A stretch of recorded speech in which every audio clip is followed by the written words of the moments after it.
আসসালামু আলাইকুম রহমতুল্লাহ বরকাতুহু ইন্নাল হামদুলিল্লাহ নাহমাদুহু ওয়া নাস্তাঈনুহু ওয়া নাস্তাগফিরুহু ওয়া নাউযু বিল্লাহি মিন শুরুরি আনফুসিনা ওয়া মিন সাইয়্যাতি আমালিনা মান ইয়াহদিহিল্লাহু ফালা মুদিল্লা লাহু ওয়া মান ইউদ্লিল ফালা হাদিয়া লাহু ওয়া আশহাদু আল লা ইলাহা ইল্লাল্লাহু ওয়াহদাহু লা শারীকা লাহু ওয়া আশহাদু আন্না মুহাম্মাদান আবদুহু ওয়া রাসূলুহু আম্মা বা'দ।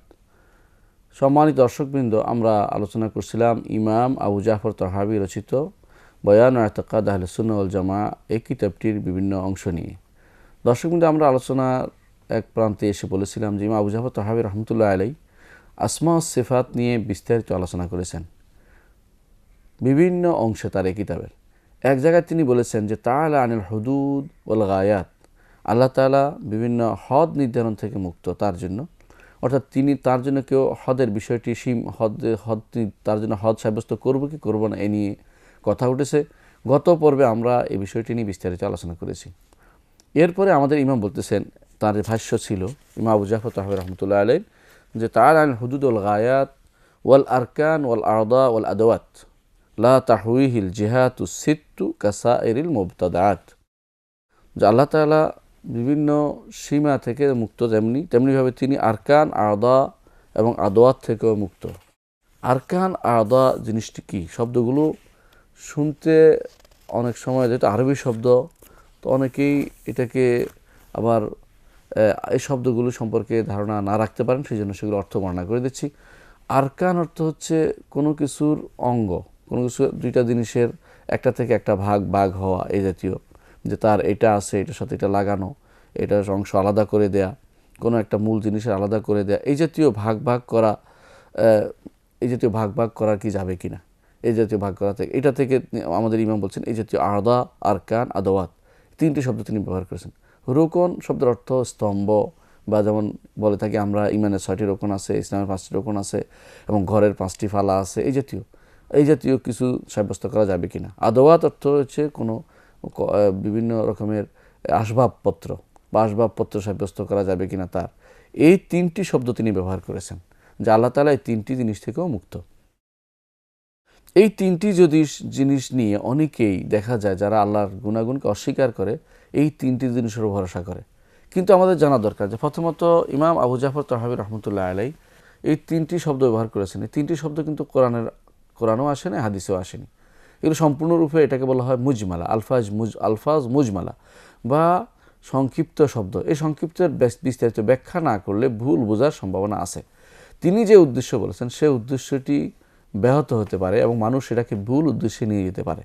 তার উদ্দেশ্য হচ্ছে যে জিনিসটা হচ্ছে যে কেউ যদি মনে করে আল্লাহ তাআলা আমার অঙ্গের মতো, আল্লাহ তাআলার অঙ্গ রয়েছে, অথবা আল্লাহ তাআলা সৃষ্টিকুলের কারো অঙ্গের মতো সে অঙ্গ, অথবা সৃষ্টিকুলের কোনো স্তম্ভের মতো তার কোনো কিছু রয়েছে, তার গুণাগুণ, অথবা সৃষ্টিকুলের কারো জানা আসবাবপত্রের মতো তার কোনো আসবাবপত্র রয়েছে, এই জাতীয় কেউ যদি সাব্যস্ত করে তাহলে সেটা অবশ্যই কুফরি হবে, শিরক হবে এবং সেটা গুনার কাজ হবে।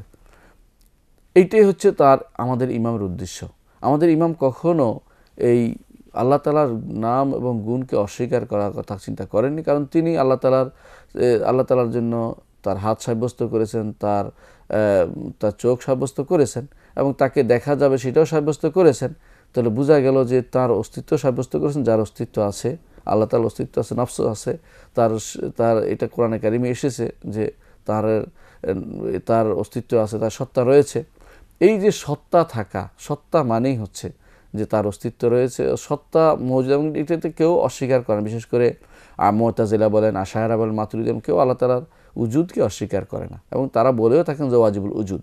যদি সত্তা থাকে, সত্তার কোনো না কোনো গুণ রয়েছে, এটা যদি অস্বীকার করা হয় তাহলে সেই সত্তার অস্তিত্বই থাকে না।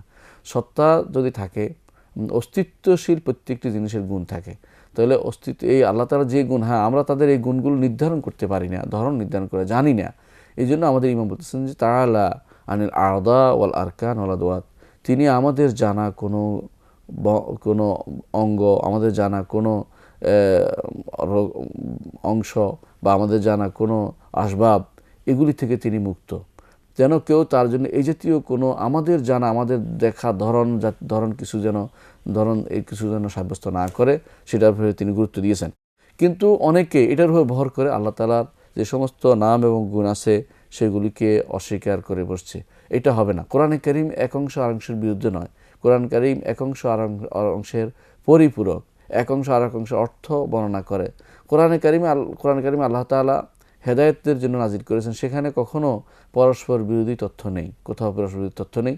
যেখানে তিনি বলেছেন তার ইজ্জত রয়েছে, তার রহমত রয়েছে, সেখানে আপনি ওয়াসাআত রাহমাতি কুল্লা শাই, প্রত্যেকটি জিনিসকে তার রহমত দিয়ে তিনি ঢেকে রেখেছেন। আল্লাহ বলেছেন তার রহমত তার রয়েছে, এবং আল্লাহ তাআলা বলেছেন ইয়াদুল্লাহ ফাওকা আইদিহিম, আল্লাহর হাত তাদের হাতের উপর আল্লাহ হাত সাব্যস্ত করেছেন। এবং তাহলে আল্লাহ তাআলা যেহেতু সাব্যস্ত করেছেন কোরআনে কারীম যেহেতু হেদায়েতের জন্য এসেছে, তাহলে বুঝতে হবে যে একটা অংশ আরেকটা অংশের কখনো বিরোধী নয়। কোরআনকে যারা এই জাতীয় ভাগ ভাগ করে একটার বিরুদ্ধে একটা লাগিয়ে রাখে অস্বীকার করবে, তারা আসলে হেদায়েতপ্রাপ্ত হবে না। কোরআনে কারীমে আল্লাহ তাআলা এই জন্য বলেছেন যে তাদেরকে ছেড়ে দেন যারা আল্লাযিনা জাআলুল কোরআন আযীম, যারা কোরআনকে এরকম একটার বিরুদ্ধে একটা লাগিয়ে রাখে, সেই যে কোরআনের একটা আয়াতকে একটা আয়াতের বিরুদ্ধে লাগাতে তাদের অন্তর ভালো লাগে, তারা সঠিক ব্যাখ্যা না জেনে উল্টাপাল্টা ব্যাখ্যা করে, তাদেরকে আল্লাহ তাআলা দেখিয়ে নেবেন এবং তাদেরকে আল্লাহ শাস্তি দিবেন, আল্লাহ তাআলা বলে দিয়েছেন। তাহলে আমাদেরকে জানতে হবে যে এই নামগুলো আমাদের ইমাম যে বলেছেন, এই শব্দগুলি তিনি ব্যবহার না করে যদি বলতেন যে বিস্তারিত, আরেকটু বিস্তারিত বলে দিতেন যে আমার উদ্দেশ্য হচ্ছে এইটা, তাহলে হয়তো কেউ এই সুযোগটা নিত না। যারা আল্লাহর নাম এবং গুণাবলীকে অস্বীকার করে, যারা আল্লাহর নাম এবং গুণাবলী সাব্যস্ত করে, তারা বলে যে আমাদের ইমামের এক ভাষ্য সম্পর্কে, যে ইমামের উদ্দেশ্য হচ্ছে আমাদের জানা কোনো অঙ্গ, আমাদের জানা ধরন নির্ধারণকৃত কোনো স্তম্ভ, আমার ধরনকৃত কোনো আসবাব আল্লাহ তাআলা নির্ধারণ করা যাবে না। হ্যাঁ, আল্লাহ তাআলা যে সমস্ত তাঁর জন্য যে সমস্ত গুণাগুণ সাব্যস্ত করেছেন, রাসূল যে সাব্যস্ত করেছেন, সেগুলো সাব্যস্ত করতে হবে কোনো ধরন নির্ধারণ ব্যতীত। এটাই হচ্ছে মূল কথা। এইটা যদি বলা হয় তাহলে অবশ্যই আমাদের ইমামের এই কথাগুলোর সঠিক ব্যাখ্যা নেওয়া যাবে। আর নিয়ম হচ্ছে এটা, একজন ইমাম যখন কোনো কথা বলে তার কথাকে অন্যান্য বক্তব্যের আলোকেই বিচার করতে হবে। নতুন কোনো নিজের পক্ষ থেকে কোনো ব্যাখ্যা দিয়ে ভুল ব্যাখ্যা দেওয়ার সুযোগ নেই, ভুল ব্যাখ্যা দেওয়া যাবে না। আমাদের ইমাম এরপরে বলেছেন যে লা তাহউইহিল জিহাতুস সিত কাল কাসাইরিল মুবতাদাত, বাকি বিভিন্ন সৃষ্টির মতো আল্লাহ তাআলাকে কখনো কোনো দিকের সাথে সীমাবদ্ধ করে দেওয়া যাবে না। কথাটি অত্যন্ত গুরুত্বপূর্ণ এই জন্য যে দিক জিনিসটা আসলে আপেক্ষিক এই জন্য যে আমার দক্ষিণে আছে সে বলে যে আমি উত্তর পাশে আছি, আর যে আমার উত্তরে আসে বলে যে আমি দক্ষিণ পাশে আছি। এটা আপেক্ষিক জিনিস নিঃসন্দেহে, কারণ একটা বিপরীত অংশটাই দিক বলা হয়। তো স্রষ্টা এবং সৃষ্টি, যে দুইটা সৃষ্টি আছে, এতে দুইটা জিনিস আছে, এতে কেউ দ্বিমত প্রকাশ করে না যে স্রষ্টা এবং সৃষ্টি যদি দুইটা একই মনে করা হয়, যারা মনে করে থাকে, বিশেষ করে ইবনে আরবি, তারপরে তিলমিসানি এবং ইবনে হুদ, ইবনে সাবেঈন, এরা মনে করে থাকে যে স্রষ্টা সৃষ্টি আলাদা করে বলতে কিছু নেই, সব একই জিনিস। বরং ঢেউ যেমন মিলিয়ে যায় সাগরে, তেমনিভাবে আমরা ঢেউয়ের মতো উপরে উঠছি, আবার পানিতে আল্লাহ মিলিয়ে যাবো, নাউজুবিল্লাহ। এটা মুসলিমদের আকীদা নয়, এটা হিন্দুদের আকীদা, যারা সর্বসর্বাদে বিশ্বাসী। মুসলিমরা মনে করে, প্রত্যেকটি মুসলিমরা মনে করতে বাধ্য, ইমানদার হতে হলে, যে স্রষ্টা এবং সৃষ্টি আলাদা। স্রষ্টার ভিতরে সৃষ্টি নন, বা সৃষ্টির ভিতরে স্রষ্টা নন, এটা কখনো কোনো ইমানদার বিশ্বাস করতে পারে না। এটাকে বলা হুলুল, যে যারা মনে করে উপর থেকে আল্লাহ তাআলা নেমে এসে কারো ভিতরে প্রবেশ করেছেন, যেমন দাবি করেছিল হাল্লাজ, যেমন হিন্দুরা দাবি করে থাকে অবতারবাদে, তারা মনে করে থাকে যে শ্রীকৃষ্ণর ভিতরে শ্রীকৃষ্ণ নেমে এসেছে, আল্লাহ রূপে দুনিয়াতে এসেছে। যেমন খ্রিস্টানরা মনে করে থাকে যে আল্লাহ রূপে ঈসা আলাইহিস সালাম নেমে এসেছে।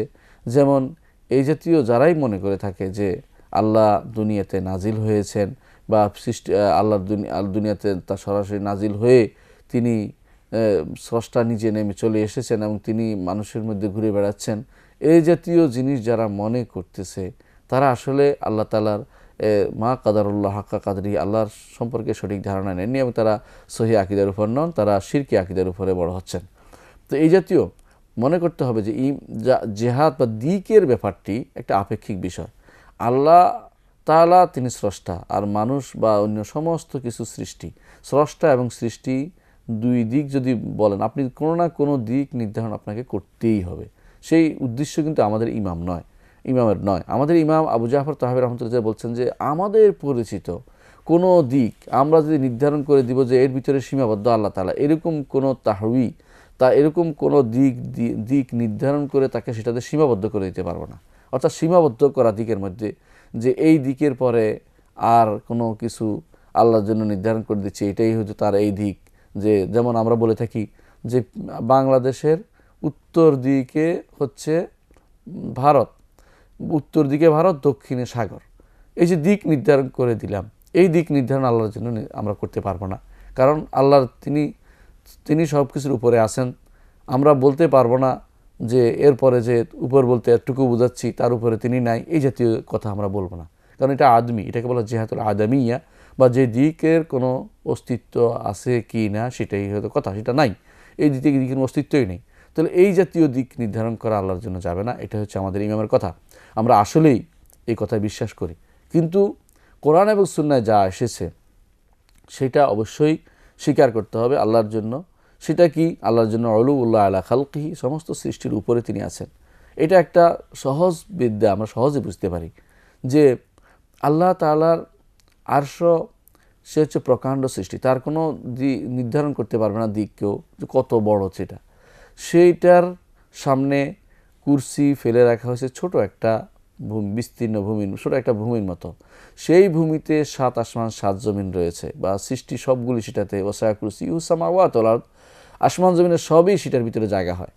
তারপরে এইটার ভিতরে, সৃষ্টিগুলোর ভিতরে এখন মানুষ কত কি আবিষ্কার করছে, গ্রহ নক্ষত্র নীহারিকা বা ওই জাতীয় যত কিছু আবিষ্কার করছে, বা এই সব যত সৃষ্টিকুল আছে সবই কিন্তু আসমান জমিন সবই কিন্তু আল্লাহর কুরসির ভিতরে। তো কুরসির ভিতরে যদি হয় সেটা পড়ে ফেলে রাখা একটি স্থান, সেটা হচ্ছে মাওয়াদু কাদামে রব, বিশুদ্ধ বর্ণামতে ইবনে আব্বাস থেকে যে পা রাখার স্থান আল্লাহ তাআলার। তাহলে সেই জায়গাতে আমরা অবশ্যই আল্লাহ তাআলা উপরে আছেন, কিন্তু তার দিক এইভাবে নির্ধারণ করতে পারবো না যে এর উপরে আর কিছু, ওর উপরে অমুক আছে, এর উপরে এদিক, এইভাবে নির্ধারণ করে তাকে সীমাবদ্ধ করার মতো ক্ষমতা কোনো মানুষের নেই, এবং সেটা করাও যাবে না। করলে সেটা শিরকি এবং কুফরি হবে।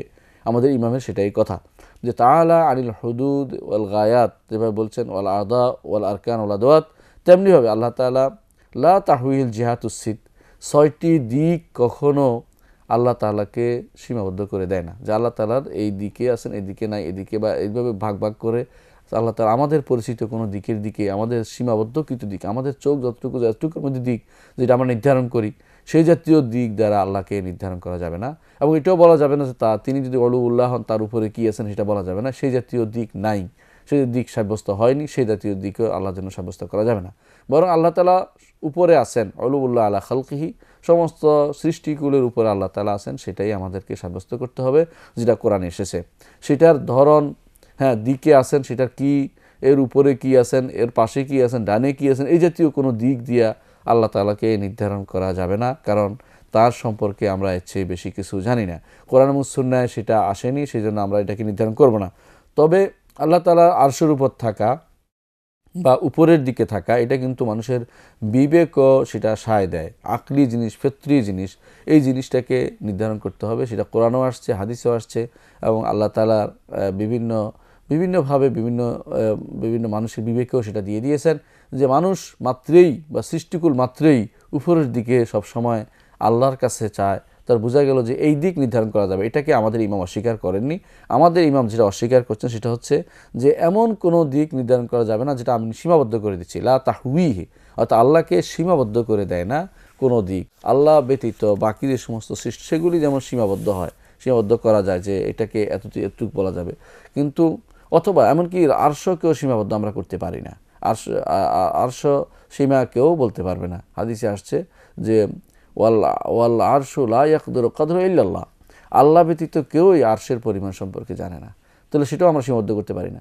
আমাদের জানা জিনিসগুলো আমরা সাধারণত সীমাবদ্ধ করি, যে এই ডাইনে এতটুকু, বামে এতটুকু, এটার এত এত অক্ষ অংশ, এত দ্রাঘিমাংশ ইত্যাদি ভাগ করতে পারি। আল্লাহ তাআলার জন্য এই জাতীয় কোনো কিছু দিয়ে সীমাবদ্ধ করা যাবে না। এটাই হলো আমাদের শাইখের উদ্দেশ্য, বিশেষ করে ইমাম আবু জাফর তাহাবী রাহমাতুল্লাহর উদ্দেশ্য। এবং এই জিনিসটা সুন্দরভাবে আমরা বুঝতে পারি যখন তার আরেকটি কথা আছে, তিনি বলেছেন আরেক জায়গায়, মুহীতুম বিকুল্লি শাইইন ওয়া ফাওকাহু, তিনি সব কিছু ভালোভাবেই এহাতা করে, সব কিছু সম্পর্কে ভালো জ্ঞান রাখেন, সব কিছু সম্পর্কে তিনি ঘিরে আসেন এবং সব কিছুকেই তিনি তার আয়ত্তের ভিতরে সব কিছুই, এই সব কিছু তার আয়ত্তের ভিতরে এবং এই সব কিছুর উপরে যা রয়েছে, সব কিছুর উপরে যা রয়েছে সেগুলোও তিনি আয়ত্তাধীন। অর্থাৎ আল্লাহর নয়, মানুষের শাইয়ের যে কোনো বস্তুর উপরে কি আছে, কোন বস্তুর উপরে কি আছে, এই সবই আল্লাহ তাআলা জানেন। এটা হলো উদ্দেশ্য। তাহলে বোঝা গেল আমাদের ইমামের উদ্দেশ্য হচ্ছে যে সৃষ্টিকুলের কোনো কিছু দিয়ে, সৃষ্টির কোনো কিছুতে আল্লাহ তাআলাকে সীমাবদ্ধ করা যাবে না। এর দ্বারা কিন্তু ওই সমস্ত লোকদের উপর রদ করা হয় যারা বলে আল্লাহ তাআলা মানুষের অন্তরের ভিতরে আছেন, সেখানে মানুষের অন্তর হচ্ছে আল্লাহর আরশ, অথবা যারা বলে যে আল্লাহ তাআলা সব কিছুতেই রয়েছেন, অথবা যারা বলে আল্লাহ তাআলা সর্বস্থানে বিরাজমান, অথবা যারা বলে যে মানুষ আল্লাহর সাথে একাকার হয়ে যায় বা স্রষ্টাতে লীন হয়ে যায়, এই জাতীয় কথাবার্তা যারা বলেন, সেটার বিরুদ্ধে আমাদের এখানে ইমামের কথা দ্বারা রদ রয়েছে এবং সেটাকে তিনি প্রতিরোধ করেছেন। এবং তিনি বলতে চেয়েছেন যে মানুষের জানা কোনো দিক দ্বারা আল্লাহ তাআলাকে নির্ধারণ করা যাবে না। আল্লাহ তাআলা যেটা বলেছেন সেটা এই জাতীয় কোনো কিছু নয় যে নির্ধারণ করে তাকে সীমাবদ্ধ করে দিলাম যে এর বাইরে হতে পারবে না আল্লাহ, এই জাতীয় যারা বলে থাকেন, বিশেষ করে দাউদ আল মুহারিবি বা শিয়াদের একটি বিরাট গোষ্ঠী তখনকার সময়ে, যারা আল্লাহকে তারা মুমাসসিলা বলা হয়, তারা তামসিল করতে করতে এমন বলছেন যে আল্লাহ তার হাতে 3 হাত 3.5 হাত, অথবা আমাদের হাতে 3.5, অথবা তিনি তার আরশ এতটুকু, অথবা তার শরীর লেগে আছে, এই জাতীয় কথাবার্তা, শরীর সাব্যস্ত করা, এই জাতীয় তারাই করতো এগুলি। কিন্তু আল্লাহ এবং তার রাসূল কখনো আল্লাহর জন্য নিজে এই শব্দগুলি ব্যবহার করেননি। এই জন্য আমাদের ইমামের যে শব্দগুলি তিনি ব্যবহার করেছেন, আল আরদা ওয়াল আরকান ওয়াল আদওয়াত, এই শব্দগুলি কোরআনও আসে না, হাদিসেও আসে না। এই শব্দগুলি আল্লাহর জন্য নির্ধারণ করা যাবে না। তবে অর্থ করবে এভাবে যে আমাদের ইমাম যে কথাটি বলেছেন যে তাআলা আনিল হুদুদ ওয়াল আরকান ওয়াল গায়াত, যে হদ, রোকন, গায়াত ভিন্ন, এবং তিনি আদা আরকান থেকে, আদওয়াত থেকে তিনি মুক্ত এবং তাকে কোনো দিক সীমাবদ্ধ করতে পারে না, অর্থাৎ দিকের ভিতরেই সীমাবদ্ধ, এরকম কিছু বলতে পারে না, এরকম কিছু বলা যাবে না। এটা অর্থ হচ্ছে এটা যে মানুষের জানা বা সৃষ্টিকুলের ধারণাকৃত কোনো কিছু দ্বারা তাকে এই জাতীয় অর্থে নেওয়া যাবে না। হ্যাঁ, তবে তাকে আলাদা করতে হবে এইভাবে যে আল্লাহ তাআলাকে স্রষ্টা এবং সৃষ্টি দুইটা ভিন্ন জিনিস, এটা আলাদা করতে হবে। এবং স্রষ্টা আল্লাহ তাআলা সব কিছুর উপরে রয়েছেন, এটা কোরআন এবং সুন্নাহর বহু আয়াত দ্বারা সাব্যস্ত। সুতরাং সেই অর্থেই নিতে হবে যে অর্থটা শুদ্ধ। এটাই হচ্ছে আহলে সুন্নাত ওয়াল জামাতের তরিকা। তার সবসময় সালফে সালেহিন কোনো কথা বললে সেটাকে ভালো অর্থে নিয়ে যায়। ভালো সালাফ, বিশেষ করে যাদের আকীদা পরিশুদ্ধ, তারা যদি কোনো একটা কথা বলে যার দুইটি অর্থ হতে পারে, ভালো অর্থে তারা নিয়ে যায়।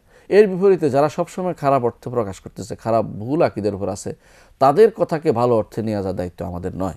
ইমাম আবু জাফর তাহাবী রাহমাতুল্লাহ যেহেতু আহলে সুন্নাত জামাতের ইমাম, তিনি যে কথাটি বলেছেন সে কথাটি আমরা ভালো অর্থে ব্যাখ্যা করব, যাতে করে কোরআন এবং সুন্নাহ মোতাবেক হয় এবং সেটা দ্বারা মানুষ পথভ্রষ্ট না হয়, বরং হেদায়েতের পথে মানুষ থাকতে পারে। আমরা এই কথাগুলি এই জন্য বললাম যে অনেক সময় এর দ্বারা মানুষ পথভ্রষ্ট হয় এবং বলে যে আল্লাহ তাআলার জন্য যদি ইয়াদ সাব্যস্ত করি, হাত সাব্যস্ত করি, তার অর্থ হচ্ছে আমরা আল্লাহ তাআলার জন্য, মানুষের জন্য যা রেহা সাব্যস্ত করছি, যাতে মানুষ ধরতে পারে, অঙ্গ সাব্যস্ত করছি। আপনি পরবর্তীতে অঙ্গের দিকে যাচ্ছেন, এই জন্য আল্লাহ তাআলা অস্বীকার করছেন। আপনি মনে করছেন যে আপনার আল্লাহর ইয়াদটা আপনার ইয়াদের মতো বা কোনো সৃষ্টিকুলের কারো হাতের মতো আপনি মনে করছেন, সেই জন্য আপনি সেটাকে অস্বীকার করছেন। কিন্তু আপনি যদি বুঝতেন যে আল্লাহ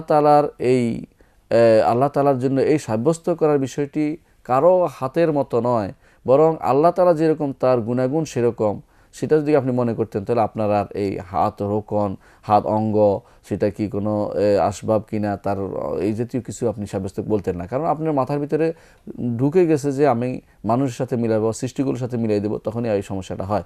সেই জন্য আমরা সবসময় বলবো যে আল্লাহ তাআলার জন্য আল্লাহ তাআলার জন্য আমরা সমস্ত আওসাফ, গুণাগুণ সাব্যস্ত করব, তবে তিনি যেরকম তার গুণাগুণও সেরকম।